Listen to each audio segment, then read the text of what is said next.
Today we're going to discuss long-term care insurance. I know it's a difficult topic, it's boring, it's complicated, and it's a large expense. However, if you don't have long-term care and you run across a healthcare event that causes a long-term care need, it can devastate great financial plans or large estates. If you do have long-term care, it's an expense. You might never need it. So what to do? Well, first, let's talk about the history of long-term care.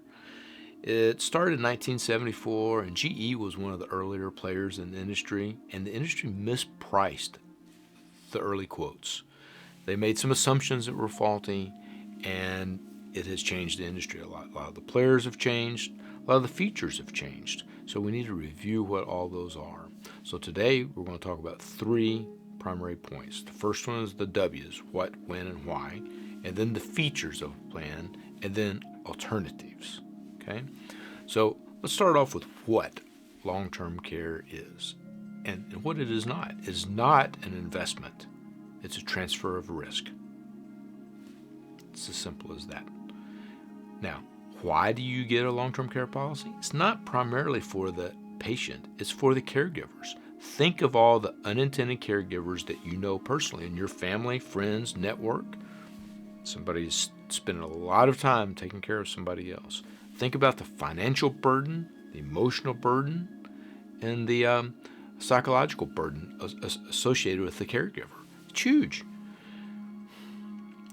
Now, the next area is the wins. Well, the U.S. government says that if you live to 65, there's a 70% chance that sometimes afterwards you'll need long-term care insurance, long-term care. And the industry has a concept known as ADLs, activities of daily living. So this is part of the when. So when is a policy activated? Well, you have to fail 2 of the 6 ADLs, activities of daily living.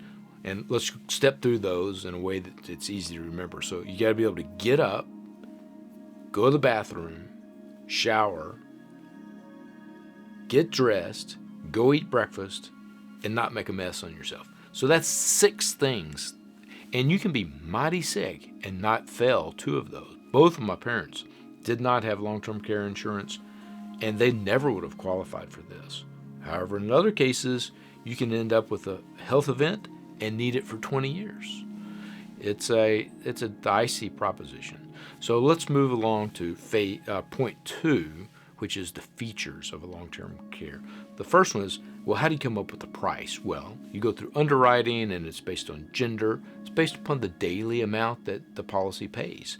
And then how long does it pay for? That's the duration. And then the elimination period, which is the starting day.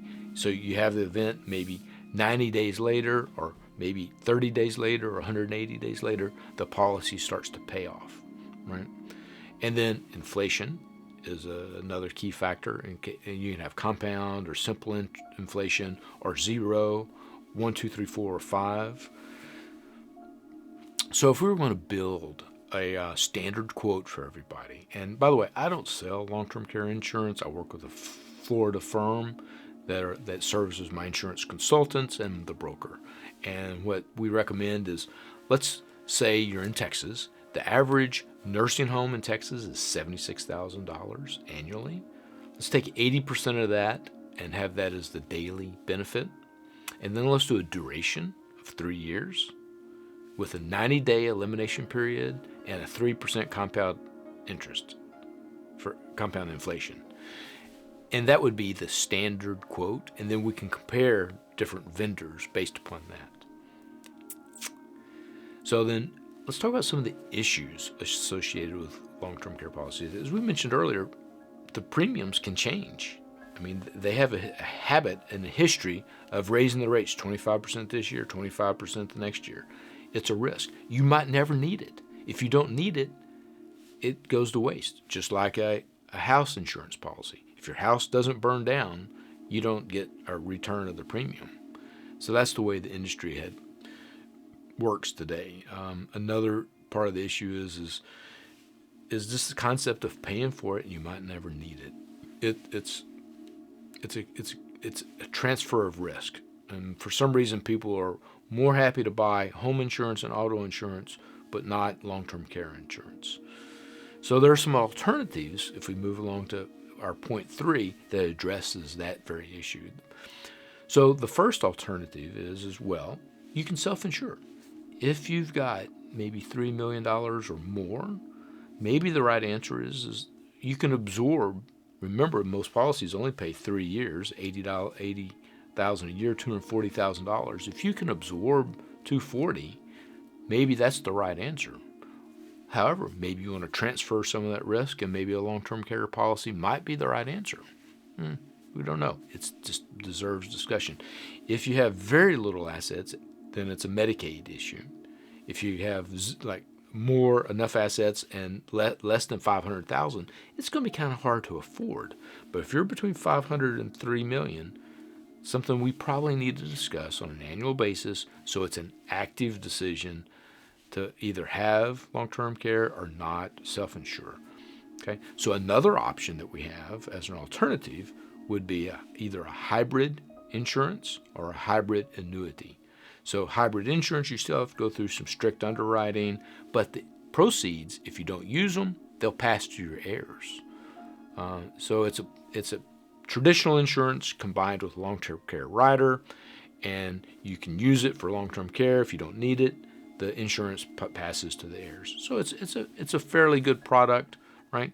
The annuity pays a stream of income. It has lower underwriting expenses. You contribute a chunk of cash, and then it will pay you that back over time. And it's an alternative. It has lighter underwriting requirements.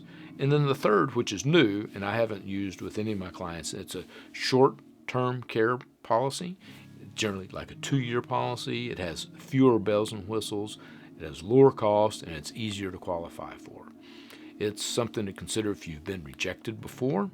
If you've been rejected once, the insurance companies basically won't even address your file again. It's very difficult to go back through the reevaluation process. So, in summary, I believe that everybody should make an active decision of whether if you want long-term care insurance or not. A non-decision is still a decision. So think about it, make a decision, and it can be a very expensive process, whether if you have it or if you don't have it. Anyway, thank you for taking the time to watch. Please like and subscribe. Thank you.